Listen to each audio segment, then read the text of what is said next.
Obrigado, Rodrigo. Rosana,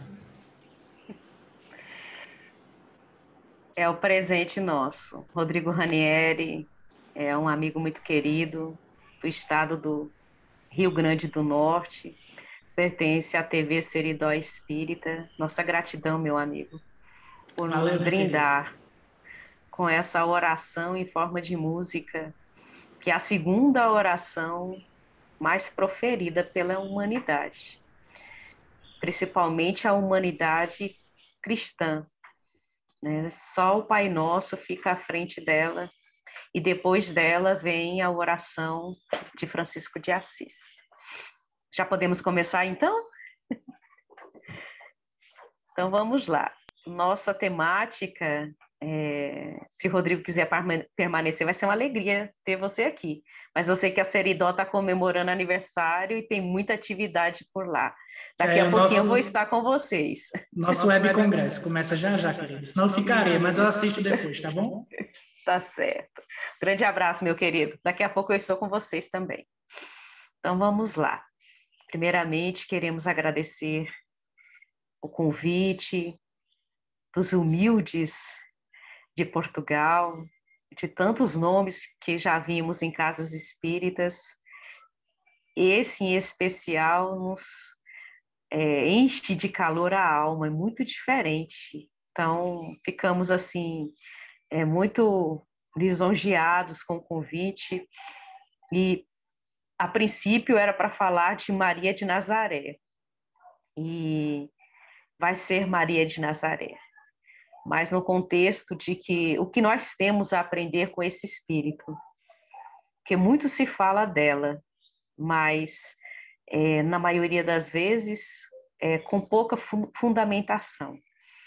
Então nós vamos primeiramente rogar a Deus, ao Cristo e também a Maria e a falange dos servos de Maria que possam nos inspirar.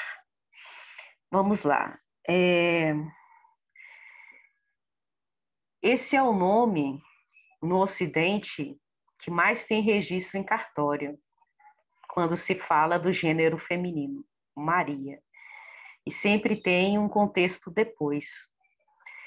Falar de Maria de Nazaré, no mínimo, é uma tarefa muito complexa, porque ao mesmo tempo é desafiadora e ao mesmo tempo nós nos tornamos quase que vanguarda, porque ela não tem muito material literário.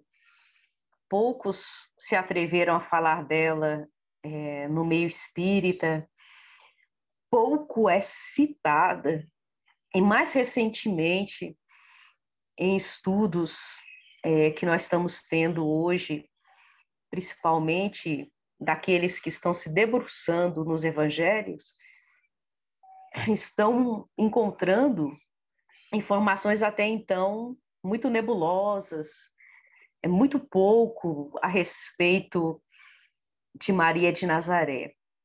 Primeiramente, aqui vai uma reflexão, a gente está aprendendo com ela, né? Os pais de Jesus eram pais muito discretos, muito. É, eles não gostavam muito de aparecer. Então, nós vamos ver pouca referência à mãe de Jesus e ao pai de Jesus em todos os evangelhos e depois. Tanto é que nós não temos nem ali informações sobre como José veio a passar pelo processo da desencarnação. E Maria, nós temos alguns registros depois, em Humberto de Campos, em Miramês, que vão ser as nossas referências principais nesse estudo breve que vamos fazer. Então, em Humberto de Campos, no livro Boa Nova, na psicografia de Chico Xavier, Miramês tem um livro que é só sobre Maria de Nazaré, com esse título, Maria de Nazaré, e o João Nunes Maia é que vai dar a possibilidade dele escrever, então, enquanto espírito. Esse mesmo espírito faz a biografia maravilhosa de Francisco de Assis, E há também alguns registros sobre o desdobramento do trabalho de Maria depois que ela volta para o plano espiritual, em especial em Memórias de um Suicida, contando a história do poeta Camilo, né? O pseudônimo, né, que vai ser utilizado. E ela, então, vai aparecer nesses relatos através da psicografia de Ivone do Amaral Pereira. Mas, assim, por que é complexa e desafiadora? Por ela ser muito discreta, nós aqui já temos um aprendizado a fazer.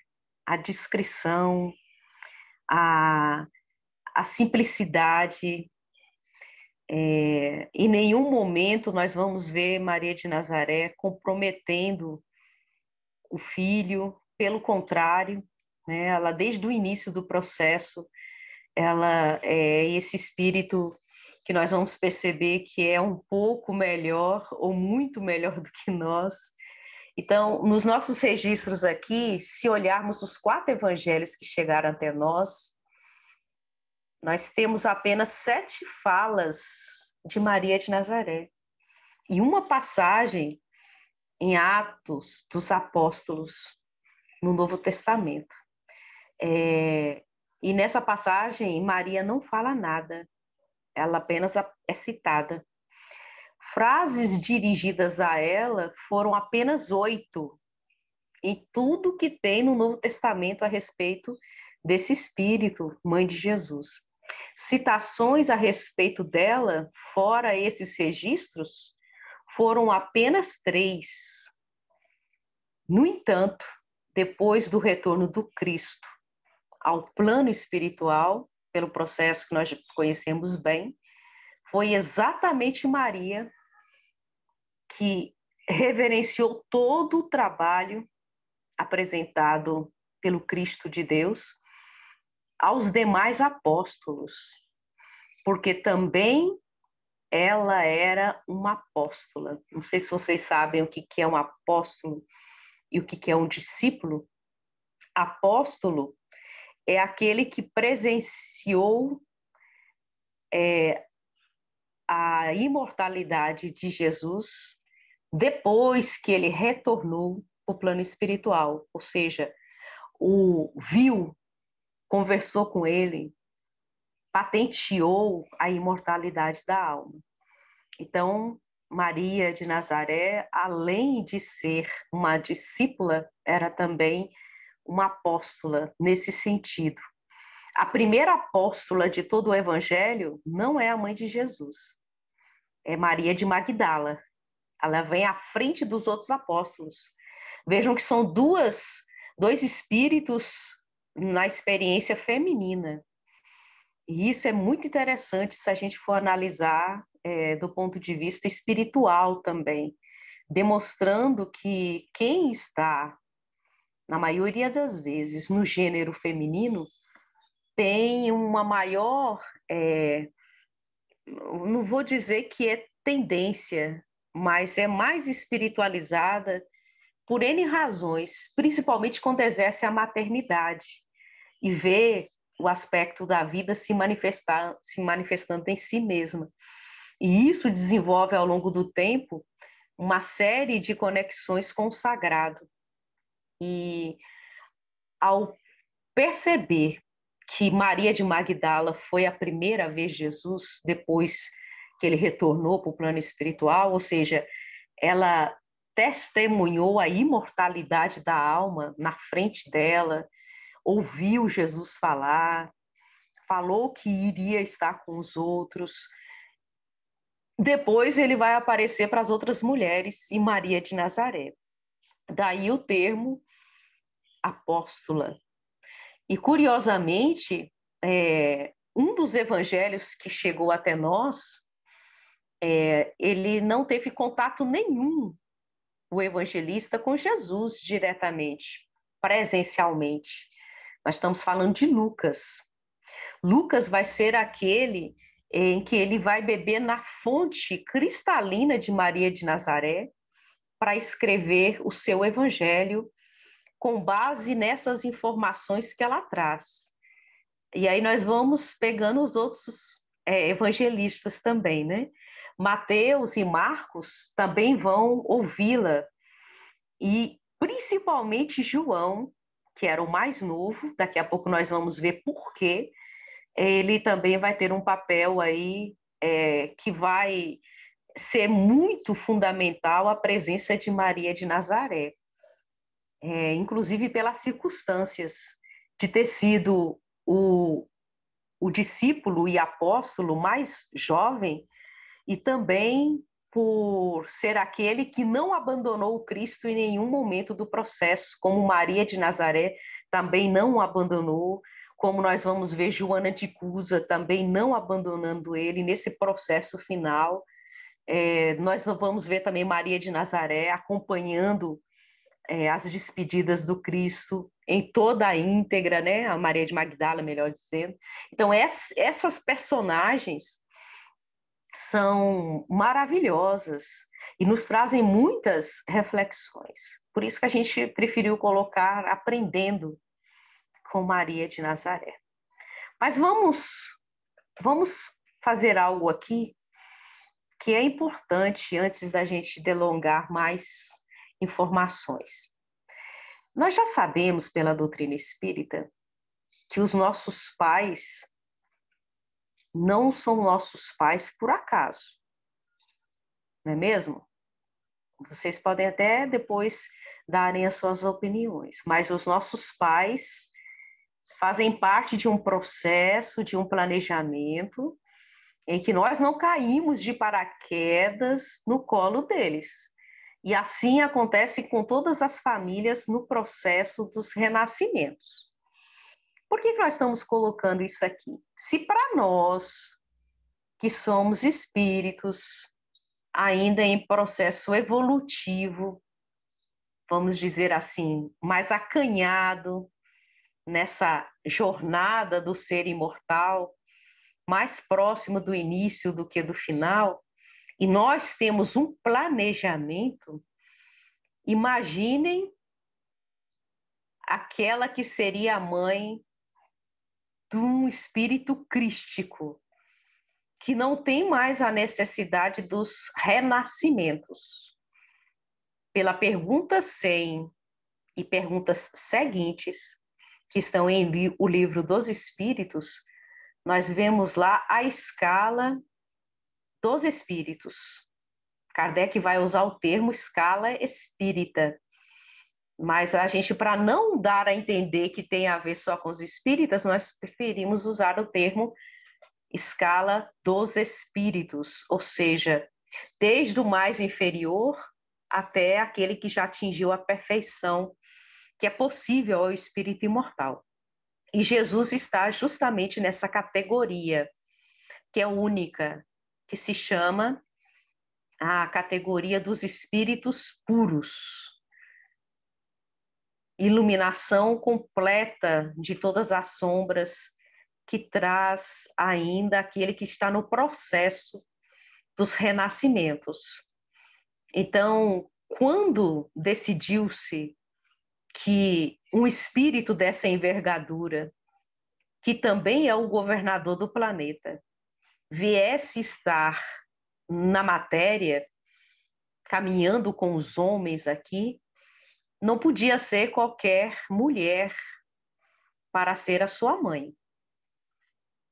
Até pela condição vibratória, que nós bem sabemos em todas as descrições que vamos ver sobre a chegada do Cristo, um espírito puro, para estar num planeta de segundo estágio evolutivo, ou seja, ele saiu das esferas crísticas de vibrações extremamente sublimes, de amorosidade que nós desconhecemos, até pela nossa não vivência nesse nível de vibração, de positividade, vamos dizer assim,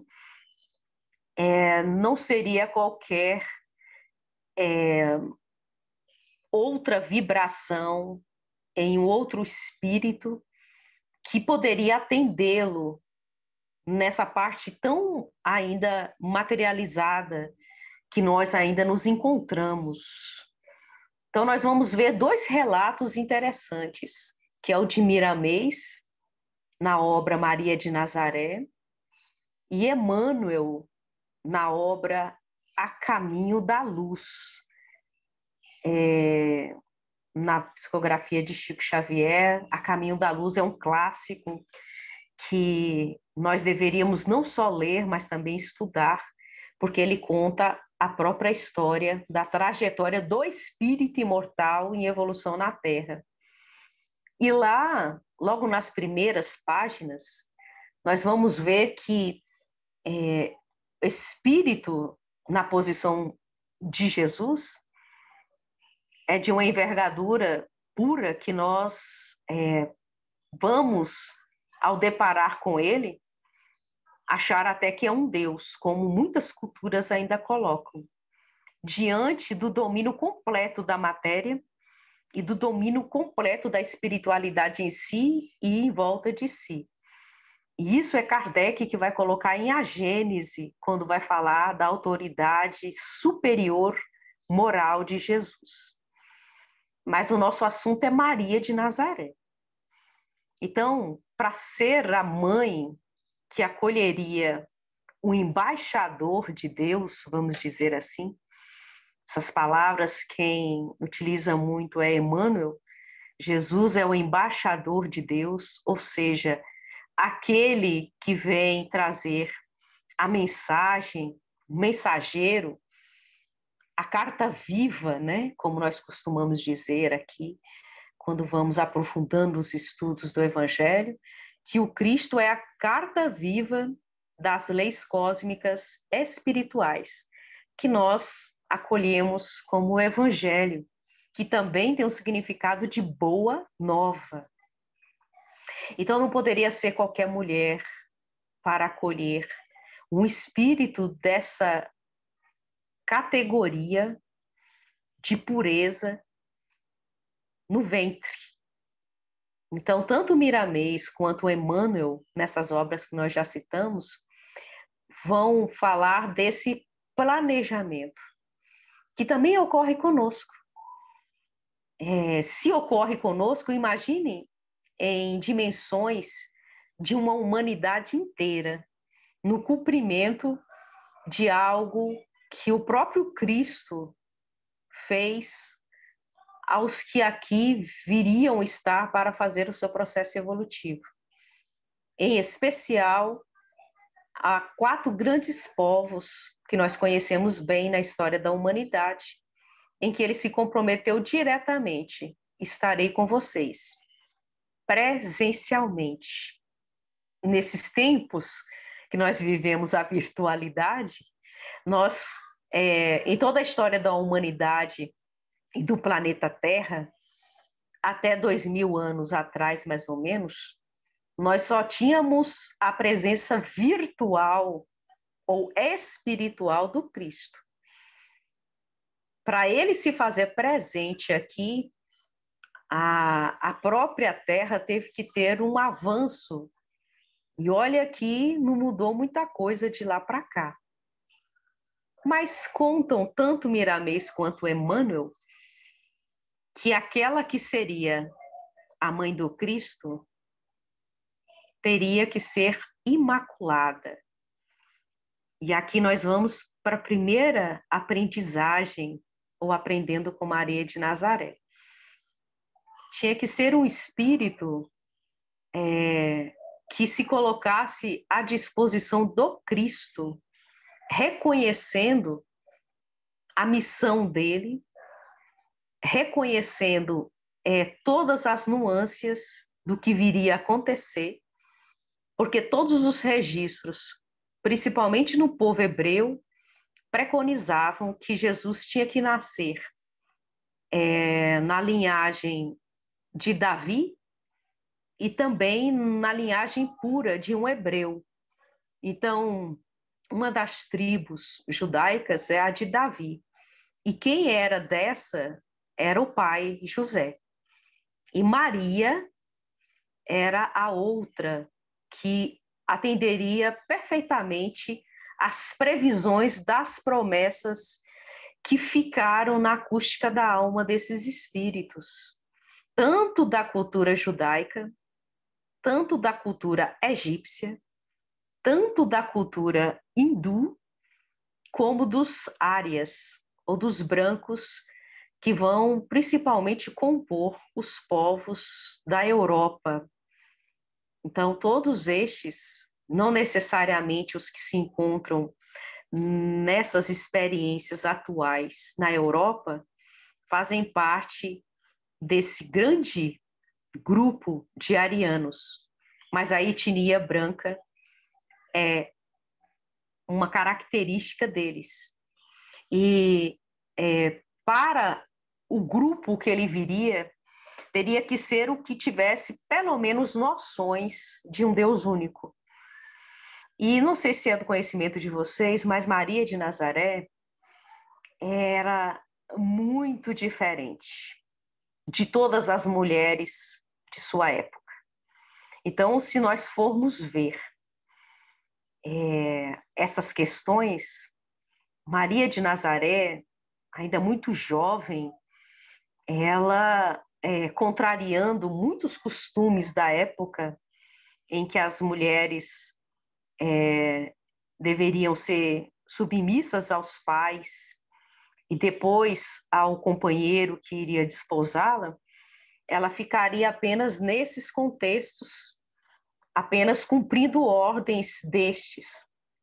Maria de Nazaré, não. Nasceu numa família que, curiosamente, a permitiu estudar as escrituras sagradas, que permitiu que ela fosse, dentro do contexto feminino, até mesmo uma liderança de conhecimento, para a época muito diferente da condição de submissão da mulher. E nós queremos, então, dizer que não é qualquer espírito e nem qualquer mulher. É a mãe que viria à altura do governador planetário. E pelo contexto nosso de humanidade, sempre muito patriarcal, sempre muito focado na figura masculina, a nossa ideia do sagrado, nas religiões, nós sempre vamos ver a expressão Deus para a geratriz da vida, para o primeiro motor, vamos dizer assim. E quando nós vamos abrir o Livro dos Espíritos, na sua primeira pergunta, a espiritualidade desconstrói ou reconstrói. Né? Nós preferimos dizer assim que foi um avanço, então ressignificou toda uma história de crenças milenares a respeito do que nós temos, da origem da vida, daquele que a espiritualidade vai definir muito além do que tinha até então, falando que é a inteligência suprema. Veja, não é nem masculino e nem feminino, é a inteligência suprema. E a segunda definição também a gente percebe que desconstrói a ideia de masculino, causa primeira de todas as coisas, nos dando a entender que a realidade não é que um é melhor que o outro, até porque se a gente fosse observar com mais detalhe a figura da inteligência suprema, se é que nós podemos dar essa forma de dizer, né? A figura, porque Deus, nós não conseguimos conceber uma forma e nem uma figura para ele. Nós imaginamos no nosso contexto evolutivo, mas se a gente fosse considerar como o gerador da vida, o que gesta a vida, está mais fácil a gente figurar uma generalidade feminina, por causa dessa questão de gestar a vida, e de gestar a vida permanentemente, como a espiritualidade vai nos dizer, que cria o tempo todo e que a vida está em expansão por toda a eternidade, porque as leis são eternas, como o próprio Deus ou o Pai da vida, como Jesus carinhosamente vai chamá-lo, nos ligando de forma mais paternal e amorosa. E aí vem a doutrina espírita e fala que é a inteligência suprema. Bem, mas para receber o governador planetário, nós tínhamos que ter um ser, no mínimo, com uma capacidade vibratória, uma capacidade evolutiva, que ele conseguisse permanecer ligado. Isso aqui é muito sério, gente, porque imaginem um espírito que não tem mais necessidade dos renascimentos. É muito amor pela humanidade o que ele fez. Miramês vai dizer que houve uma preparação secular de quase 1 milênio para que o Cristo se colocasse nas vibrações em que não ofuscasse a nós por muito nos amar, para ele se manifestar em condições humanas, como nós ainda estagiamos.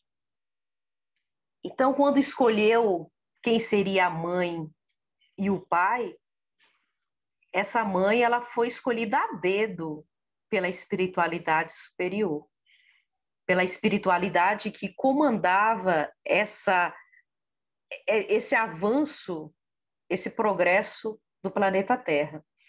E Emmanuel vai dizer em A Caminho da Luz que durante toda a nossa história, nós só tivemos, durante toda a história do planeta Terra, nós só tivemos 3 grandes reuniões desses espíritos responsáveis junto a Deus pela humanidade que viria fazer a sua evolução no planeta que nos acolhe agora. Uma delas seria para a própria formação do planeta. Então, diga-se passagem, o Cristo já era o Cristo antes da formação física do nosso planeta, enquanto o Sol ainda era uma nebulosa, e que depois foram formando o que nós hoje vemos materialmente formando o planeta Terra. A segunda reunião foi justamente para definir a vinda do próprio Cristo, e a terceira reunião diz que estava para acontecer, devido aos destinos da mudança, da transição que o planeta estaria por passar e que já estava em curso. Veja que a transição já começou bem antes do que nós imaginamos. Esse é só um instante desse grande processo que já vem aí de décadas. Os que estudam mais a questão da transição de nós mesmos, o planeta é uma consequência dessas mudanças íntimas em nós, falam que bem antes do Consolador Prometido, em 1857, quando surge para o mundo o Livro dos Espíritos, inaugurando a era do Espírito no planeta Terra, ou seja, pela primeira vez na história nós vimos em larga escala o céu descendo à Terra e a Terra subindo ao céu, para ver que é uma vida só, em correlações permanentes. Então é nesse contexto que escolheram a mãe do Cristo. E teria que ser alguém que conseguisse suportar. O que é suportar? Aquela que dá suporte. Todos os acontecimentos que estavam nas escrituras, devido à nossa posição evolutiva, que com certeza nós viríamos a fazer com Jesus.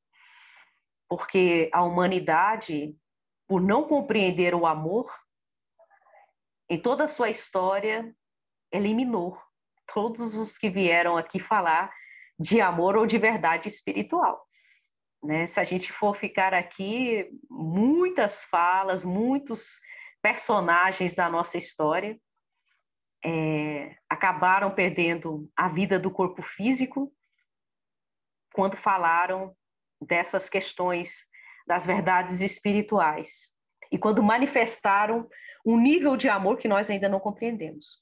Então, antes de Jesus, por exemplo, Sócrates veio falar para os mundos para as mentes, né, mais intelectuais da Grécia, de imortalidade, falava que tinha alguém que acompanhava ele, dando toda a inspiração, que ele vai chamar de daimon. Ele tanto é que ele vai ser o precursor do Cristo e depois o precursor do Espiritismo, como está na introdução do Evangelho segundo o Espiritismo. E o que fizeram com ele? Condenado à morte por veneno.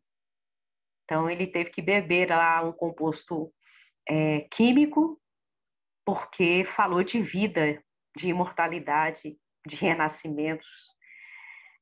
Nós vamos ver, por exemplo, o próprio Cristo, que é o maior exemplo de amor na dimensão máxima de amor que nós podemos compreender, também foi aniquilado pela ignorância humana.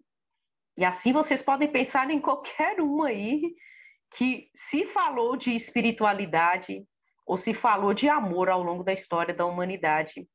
Se falou, olha, nós somos todos irmãos, como Martin Luther King vai falar num discurso marcante nos Estados Unidos, um país extremamente voltado para o racismo. Nós somos todos irmãos, e eu tenho um sonho, ele começa assim o discurso. Eu tenho um sonho que todos nós vamos caminhar como irmãos, e não com as diferenças de cor de pele, ou de genética, ou de etnia. Então, logo depois ele é assassinado por ter esse sonho. E assim a gente vai falar um monte de gente. Na época da Inquisição, Giordano Bruno, ao relembrar Copérnico,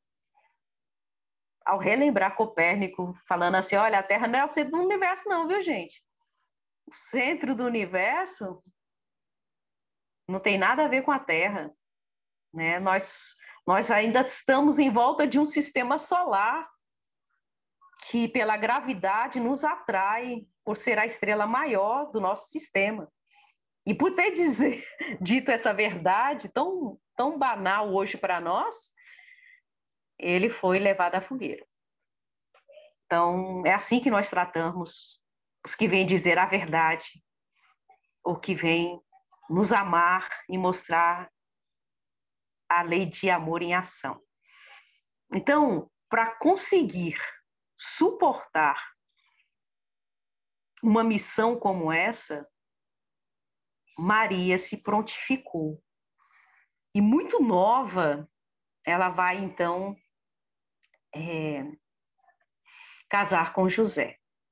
Nós não vamos adentrar as nuances disso tudo, mas queremos destacar algo que se chama muito Maria Imaculada e dar-se um monte de nomes.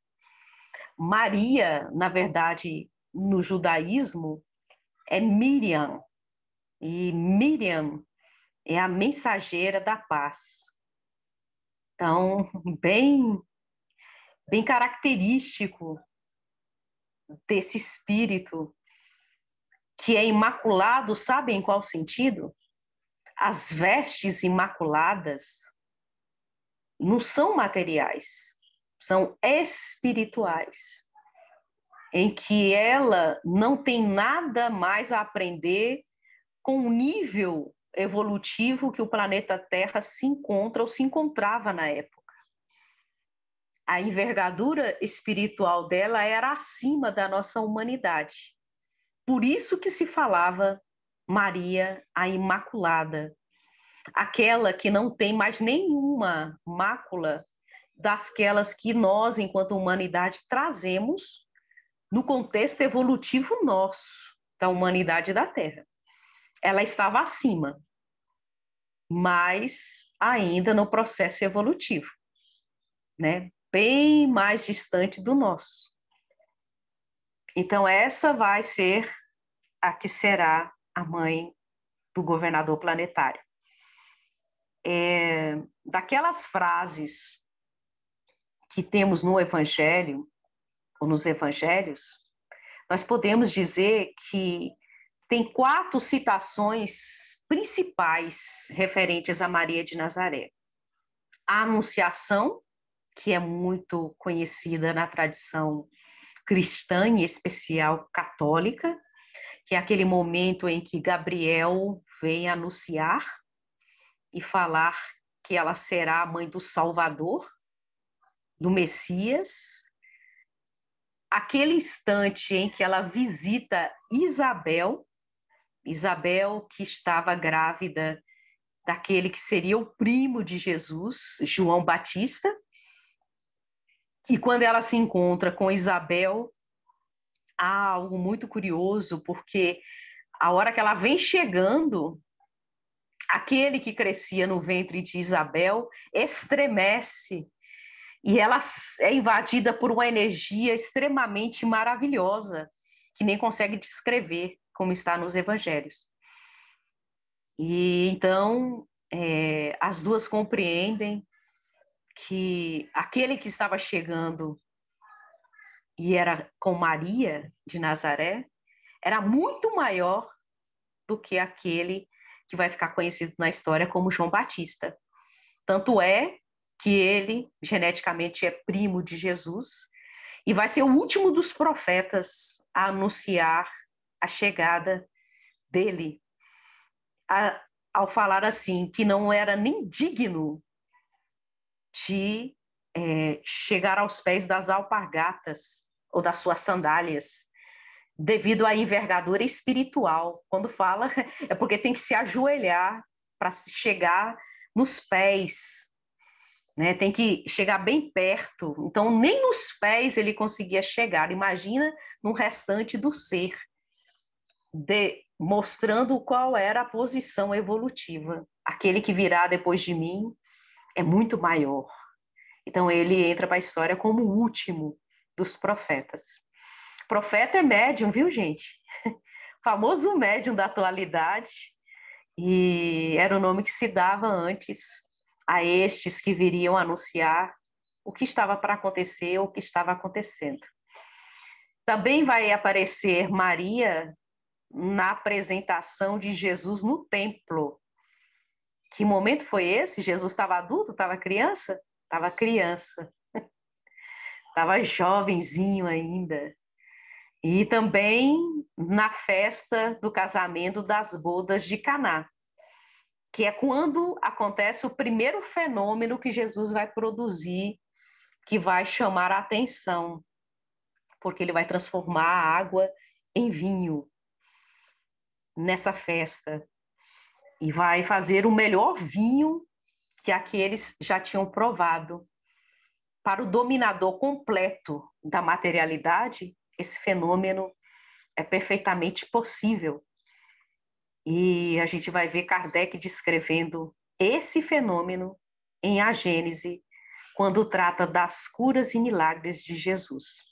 Que, na verdade, não há milagre, há apenas a modificação da questão material pelo pensamento de Jesus, que é um pensamento extremamente positivo e disciplinado, coisa que nós não temos ainda. Então, pelo pensamento, que é a gente fala que é a mais poderosa fonte que há no universo, só perde para uma lei que rege exatamente esse pensamento, que é a lei de amor. O pensamento vem depois, só que quando ele é sabiamente utilizado, quando ele é sabiamente colocado em prática. Então, esses são os momentos conhecidos nos evangelhos. Em nenhuma outra passagem Maria fala, mas estava presente em todas, silenciosamente. Outra lição. Sempre presente e silenciosa, respeitando aquele a quem ela recebe como filho, e também por respeito aos costumes da época. Então, Maria foi uma mulher que viveu conforme o seu tempo, para não humilhar a humanidade que aqui se encontrava. Ela simplesmente ficou na discrição, mas presente o tempo todo. Isso também é um aprendizado para nós. Porque aquele que muito se exalta, nós já sabemos o que acontece.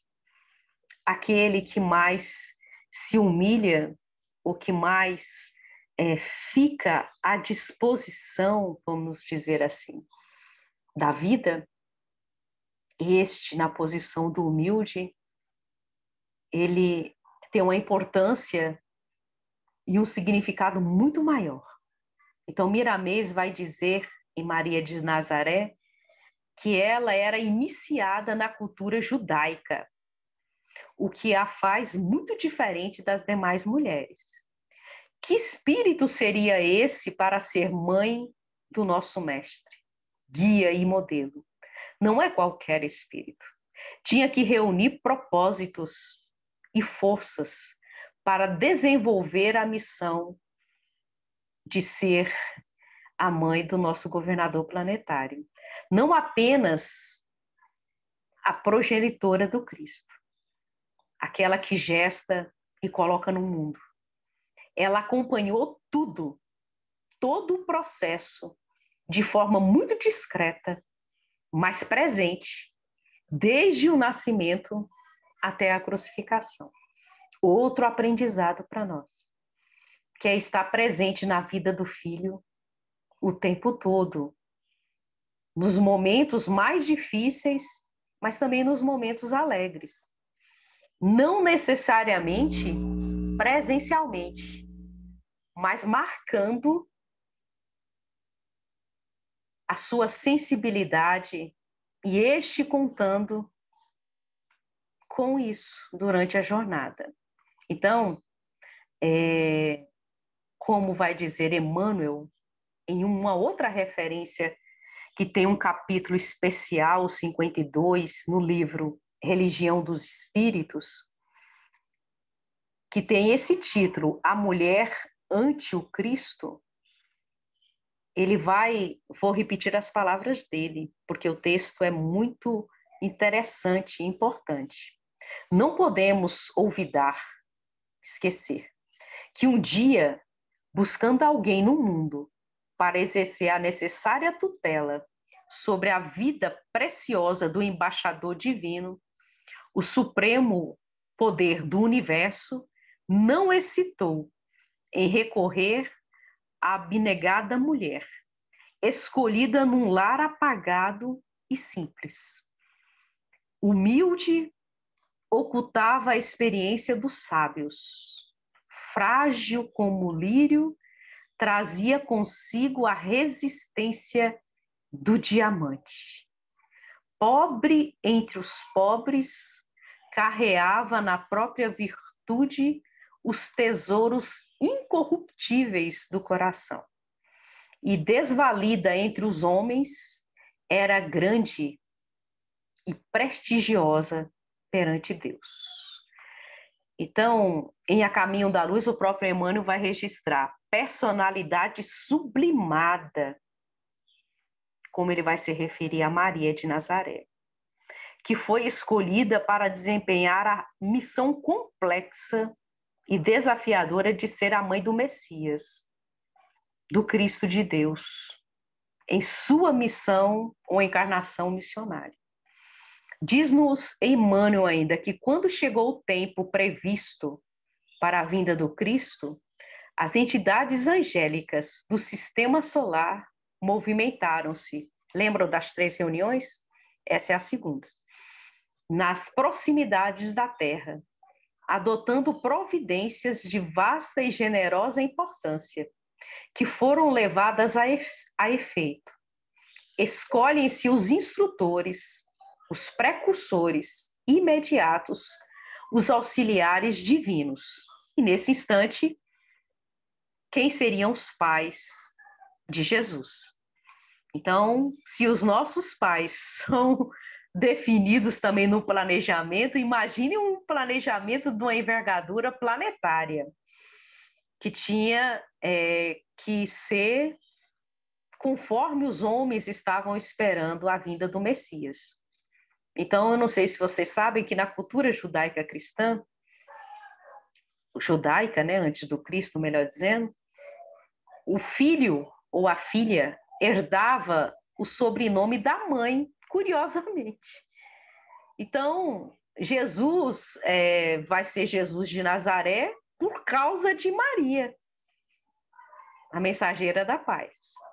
E realmente, gestar dentro de si o mensageiro e o embaixador de Deus para a humanidade, realmente ela tinha que ser a mensageira da paz, a imaculada para todos os desequilíbrios que a humanidade da Terra ainda manifesta.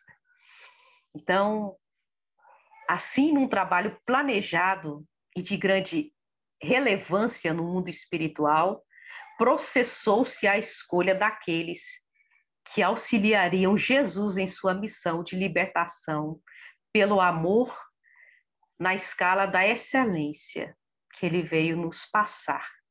A grande missão de Jesus nós colocamos em 2 objetivos centrais. O primeiro deles era exemplificar a lei de amor, mostrar na prática como ela acontece. O segundo objetivo era provar à humanidade a imortalidade da alma. Então, todos esses colaboradores do Cristo prontificaram-se a exercer a sua missão, cada um na sua posição, conforme as determinações do alto e do planejamento que foi longamente realizado, cabendo ao Espírito amigo e meigo que assumiu entre nós a identidade de Maria de Nazaré, a tarefa magnânima, porém muito complexa, de ser a mãe do Cristo, e que estaria conduzindo os passos do Messias até que ele pudesse pessoalmente conduzir toda a humanidade nas veredas do amor, do qual foi o principal agente e exemplo incontestável em toda a história da humanidade. Assim, a missão de Maria começa, portanto, no plano espiritual, quando aceita fazer parte da equipe que iria assessorar Jesus na sua missão entre nós. Vários anos depois, Maria encontra-se com mais ou menos 14 ou 16 anos, em certa tarde, sentindo o cair da noite, o início da noite, melhor dizendo, o crepúsculo. Estava absorta nos seus pensamentos diários e, elevada a Deus, começou a orar. E é interessante que ela começou a agradecer pela vida, pela família, que seriam os pais Joaquim e Ana, que também vão ser levados à categoria de santos pela tradição católica. Neste momento, em total conexão com o sagrado, com as questões espirituais, ela percebe a aproximação de uma luz intensa, que vai aparecer nos evangelhos, como nós bem conhecemos, a figura de Gabriel, espírito que é considerado anjo pela envergadura espiritual que se encontra, que já passou muito tempo da fase em que nós nos encontramos, mas que iniciou seu processo como nós. O próprio Cristo, que já atingiu a pureza do ser espiritual, também passou pelo mesmo processo que nós, porque não há privilégios. A própria Maria de Nazaré, com toda essa delicadeza e evolução que ela apresenta, também passou pelos mesmos processos de origem e de crescimento pela experiência que nós, ora, passamos. Então, esse espírito, diretamente ligado a Jesus, vinha lhe trazer a notícia que nós conhecemos bem e que nos lembramos sempre na época do Natal, né? Anunciando o nascimento do Messias, do Salvador. E ao anunciar, nós achamos interessante, porque vai acontecer algo que nós vamos perceber de que espírito nós estamos falando. Porque ao se aproximar de Maria, ele vai dizer uma frase que nós conhecemos bem. Está em Lucas e depois nós vamos ver em outro evangelho, mas está assim: salve, agraciada ou cheia de graça.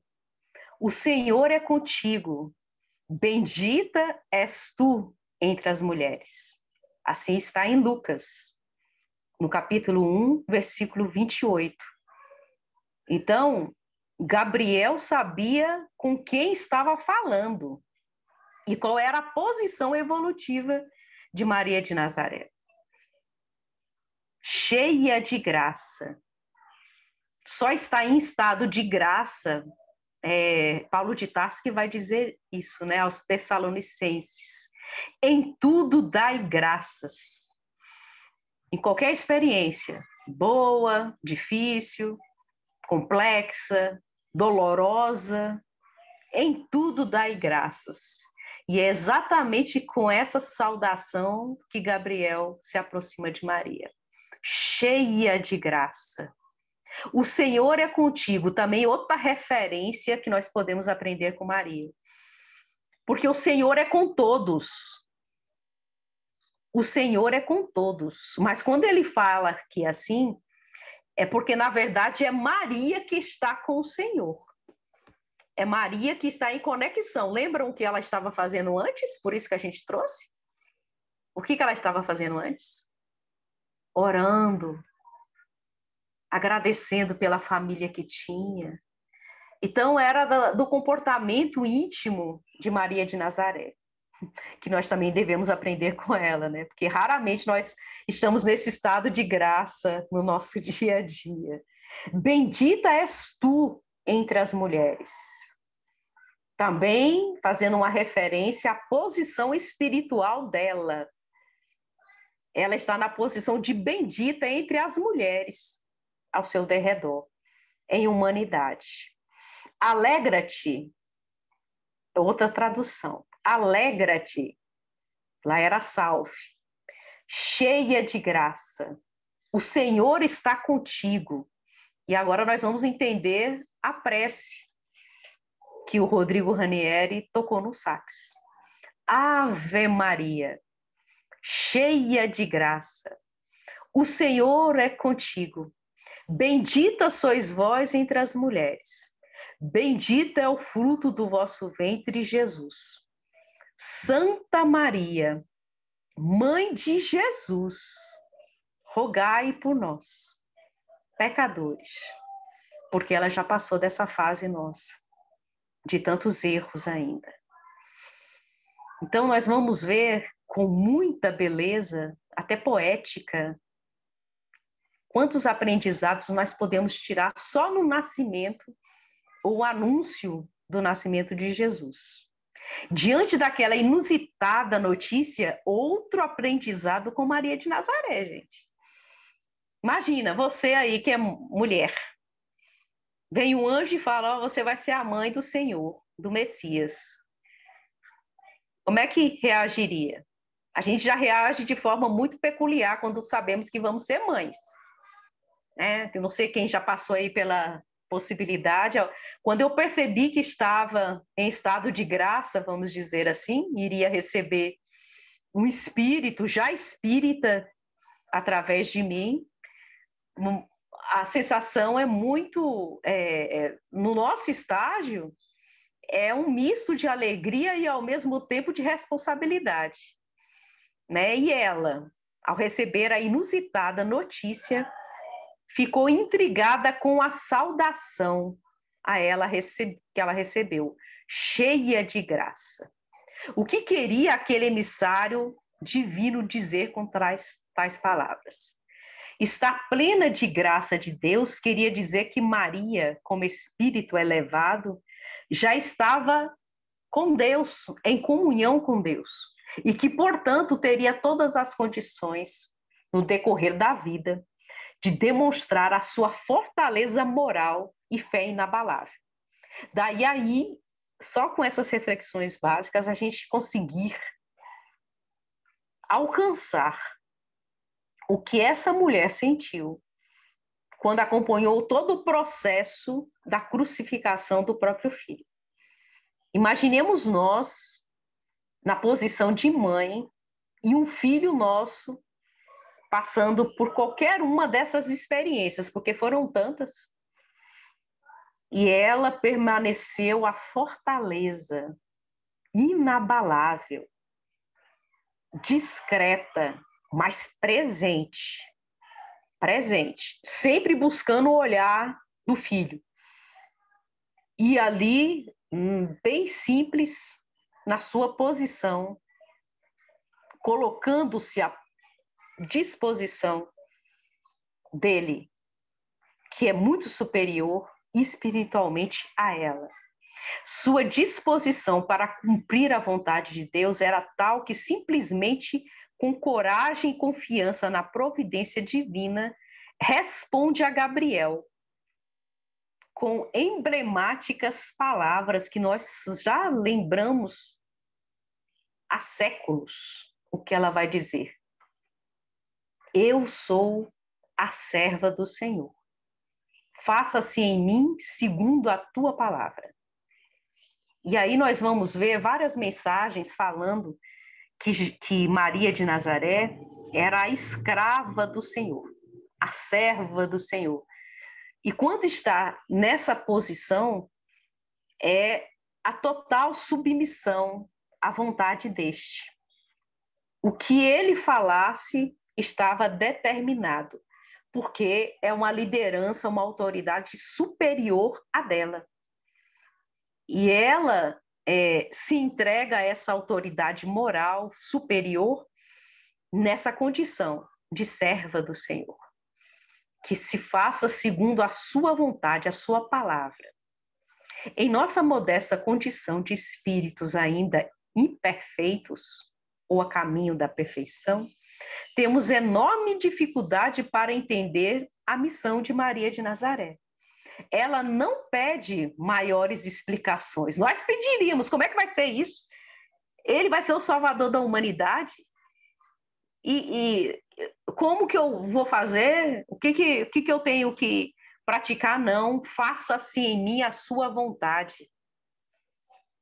Quem de nós consegue estar nesse nível de aprendizado diante da vida? Por isso que eu falei que seria mais apropriado aprendendo com Maria de Nazaré, né? Porque quando você se coloca na posição de eu sou a serva do Senhor,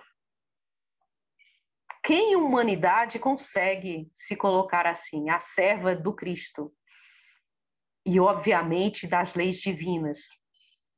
Nós ainda somos servos das nossas próprias vontades, né? Escravos das nossas próprias necessidades, das nossas próprias percepções ainda. Ela não questionou. Ela se colocou à disposição.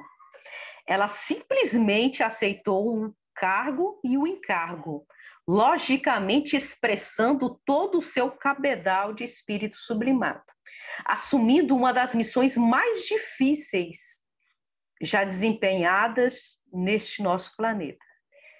Porque às vezes nós achamos que é difícil estar na liderança de presidente, de imperador, de rainha, né, na liderança religiosa, papa. E a vida tem nos mostrado que as mais desafiadoras missões são exatamente aquelas que estão na nossa intimidade, que estão ali do nosso lado acontecendo. Então, as mais sublimes missões são exatamente como Maria de Nazaré desempenhou, discreta, que é a missão de ser mãe, como nós temos muita dificuldade de ser pai, filho, filha, ou seja, condições muito simples ainda das nossas relações. Educar um filho, isso é Kardec, hein, gente? É sempre uma missão, conforme está na questão 582 de O Livro dos Espíritos. Agora imagine o governador planetário, alguém muito maior, e que ela sabia que tinha muito mais conhecimento do que ela e muito mais autoridade moral. E tem uma cena que a gente vai falar aqui rapidamente por causa do horário, né, que nós já avançamos um pouquinho mais do que esperado, para a gente encerrar, que é quando ela percebe que Jesus sumiu, ainda criança, ainda jovenzinho, acho que de 11 para 12 anos. Sumiu. José também não sabe onde que ele está.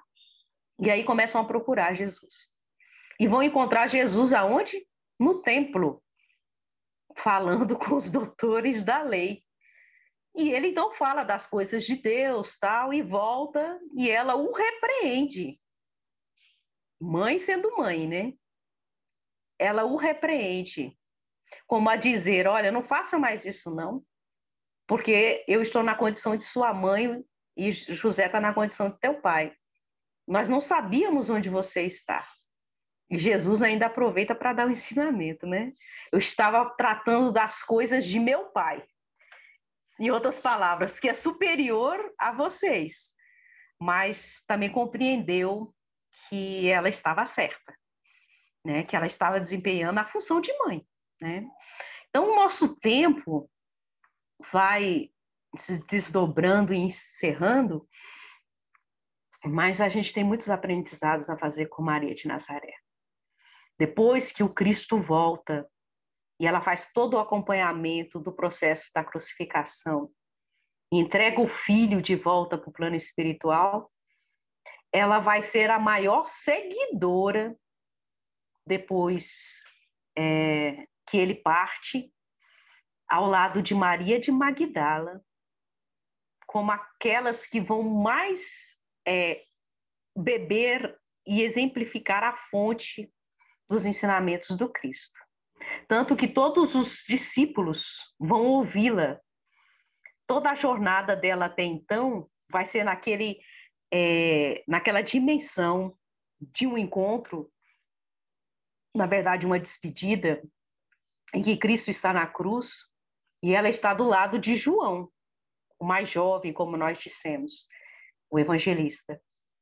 E ele então fala aquilo que nós já sabemos, que se trata da nossa real condição espiritual. Ele nem se dirige a ela como mãe, está assim no texto, não é? Mulher, eis aí o teu filho, olhando para João. E olha para João, eis aí a tua mãe. Como a dizer que nós todos somos filhos, filhas, mães e pais, independente da condição ou da ligação consanguínea, porque somos filhos do mesmo pai. Então, depois desses acontecimentos, Maria vai seguir com João, o evangelista. Ele aceitou a missão de ficar ao lado dela. E eles vão para Éfeso. E vão ali também desenvolver uma série de divulgações do evangelho. Depois, Lucas vai se aproximar de Maria de Nazaré e vai, então, escrever o evangelho que mais trata das curas. Afinal de contas, ele era médico, né? Do evangelho. E nós vamos percebendo que Maria de Nazaré vai trabalhar até o último dia da existência dela no plano material e vai ter, então, o retorno dela para o plano espiritual. E esse retorno é marcado pela presença de quem? Do Filho. Jesus vem pessoalmente recebê-la.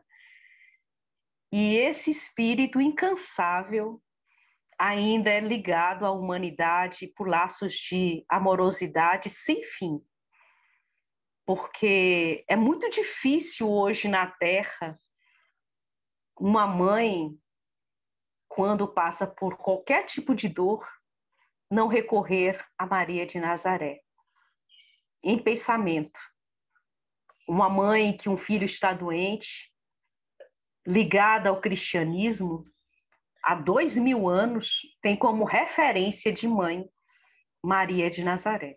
Daí ela ser conhecida e reconhecida como a mãe das mães. No plano espiritual, principalmente na literatura do livro Memórias de um Suicida, nós vamos ver que Maria de Nazaré não parou de trabalhar. Vinculada à humanidade por laços profundos de amor, por ainda entender que nós somos muito carentes desse amor, ela se vincula e trabalha com uma equipe imensa de espíritos voltados principalmente para o socorro àqueles que deserdaram da vida pela própria escolha, através do suicídio. E são conhecidos como servos de Maria, ou da falange de Maria. Trabalhamos em reunião mediúnica desde 1994 e sempre presenciamos, em muitas ocasiões, esses servos de Maria se apresentando. Principalmente aqueles que preferem a vestimenta do espírito na condição feminina e se comunicam exatamente na simplicidade e na descrição de Maria de Nazaré. Comunicam falando? Não. Comunicam trabalhando, levando os que estão doloridos ou mergulhados nas mais duras aflições, que são aquelas quando nós não encontramos sentidos para viver. E quando vem agradecer pelo trabalho realizado, sempre vão falar: somos servos de Maria, a escrava do Senhor. Que possamos ser assim também.